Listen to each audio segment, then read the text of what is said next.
How do you hire and retain good salespeople?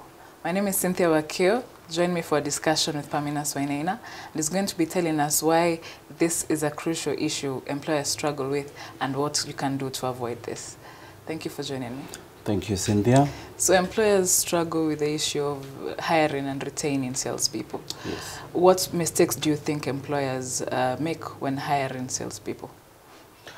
Indeed, Cynthia, this is a major concern, especially when it comes to the small and the medium-sized firms. Hiring of salespeople, has become quite problematic.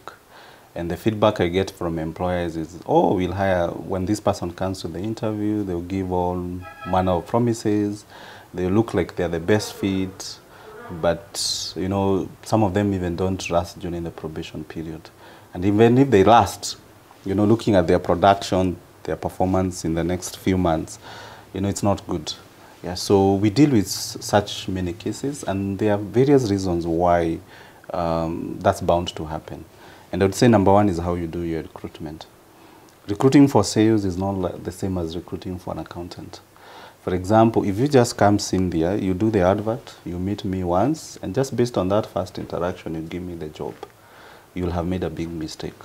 So when it comes to sales, I recommend the interviewer to carry out as many interviews as possible. So the first interview can be just a one-on-one, get to see who's Cynthia, what has she done, what kind of experience does she have. Then the second interview, I'll give you like a case study. So I tell you, Cynthia, you're faced with this scenario, how would you be able to handle it? Do the presentation for me. Then you'd also have another meeting where you get interviewed by a different person, or I subject you to a psychometric test. So in all these instances, what we're trying to do is have a better understanding of who this person is at a personal level and what they've done. Yeah. As opposed to just coming the first interview and being impressed. Maybe that day I'm in a good mood. Maybe that day you come, you have a lot of English and you convince me. So the more time you spend, the better. On the interview, the better. The second mistake I've seen is also where they don't do reference check or they ask for evidence of performance. So if someone tells you they've been on commission, I would expect either to see that on their payslip or even the bank statement. So if they were a performer indeed, they should have earned commission and there should be evidence of that. Another very main common mistake, and this one is now done by the employers, is where you hire someone from a different industry and you don't want to spend some time training them. Because salespeople are not all the same. For example, someone who's very competent in the real estate industry, let's say they sell houses. Houses worth 100 million shillings in Lunda or Karen, every month. That person is very different from someone who sells Coke, they sell soda. The dynamics they are quite different. So for example, someone who sells milk, do you know what time they wake up? 4 a.m. They wake up at 4 a.m. By 5 a.m. maybe they're already in the shops. I mean, their most important job is between 3 a.m. and let's say 10 a.m. And then the rest of the day maybe they are doing customer service, moving around. Yeah. Now compare that with someone who sells a house at Karen. They can go even for 2 weeks without meeting a client, because the demands of the jobs are different. So if you hire this person who sells houses and you assume they will come and perform the same in your industry, you will have made a mistake. Why? Because most of the time you would expect them to perform as fast as possible. A lot of us in SMEs and the medium-sized firms, we don't have the patience, we don't have the resources to give this person time. Second, they may just be not a good fit. This may not be an industry that appeals to them. So for SMEs and medium-sized firms, I always advocate it should be a NEPO for a NEPO.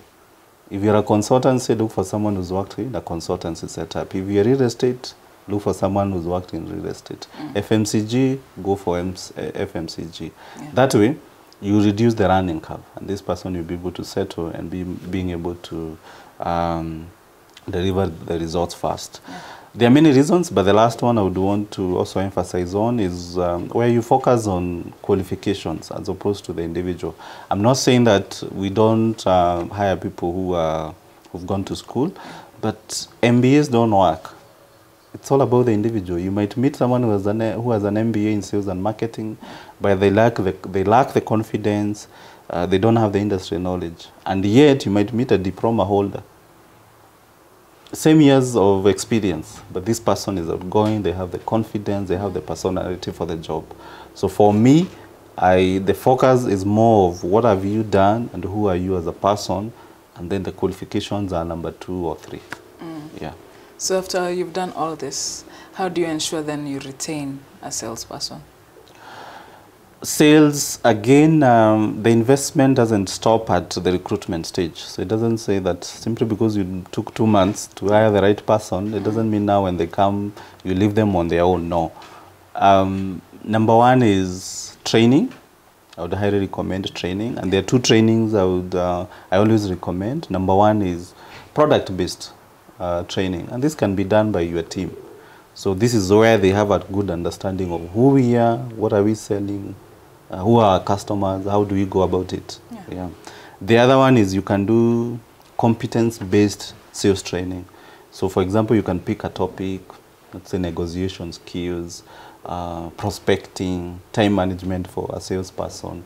So this way you're empowering them with other soft skills over and beyond the product knowledge. And when you do that, you motivate them and you empower them because someone you see, you invested in them. The other bit, and this applies to employers, is keeping your promises. If there are bonuses, commission that you've agreed upon and they've hit their target, do your part. Yeah, pay those ones without now changing the goalpost. Yeah. So final advice to employers, and how can corporate staffing help with this?